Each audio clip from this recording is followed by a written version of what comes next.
Rosie, I wonder if you could just run through both your routines today. Overall, I'm pretty happy with my routines. Both were pretty high in terms of time of flight, and the execution was fairly strong.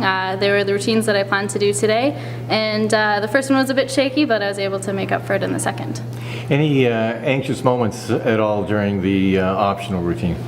Not that I can really pick out. I mean, I think generally the long wait was a bit of a challenge, but once I got on the trampoline and got used to the bounce, then I was just one trick after the other. You're in a bit of a unique position this year in that you're the defending champion, which doesn't happen a lot in trampoline.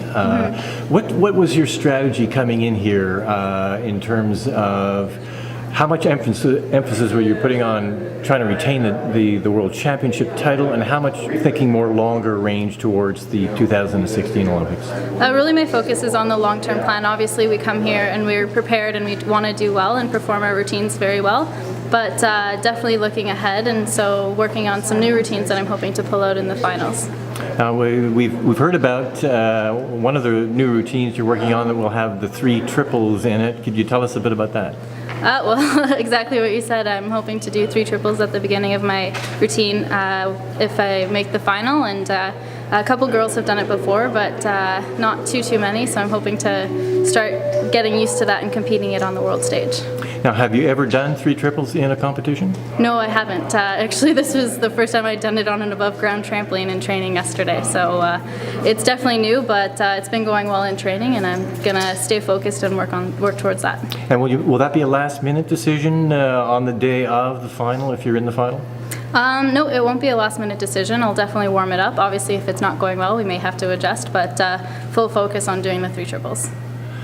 Let's shift a bit now to you and the other members of the team. How tough a week has this been for you, Rosie, with Karen Coburn being injured, Samantha Sendel out of the competition too?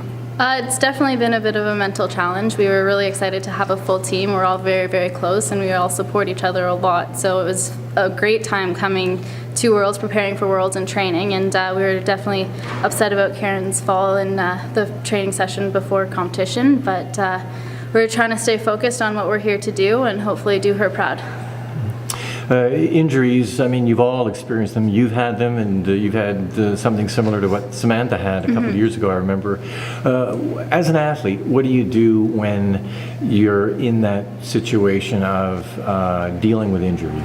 I think, well, especially with Sam's scenario, we just have to be smart about any injury that any athlete's kind of experiencing at the time. You have to be smart in terms of the long-term plan. This Worlds is definitely on the preparation path for next year, but next year is when it really counts, and you don't want to do anything that will set you back in the long run.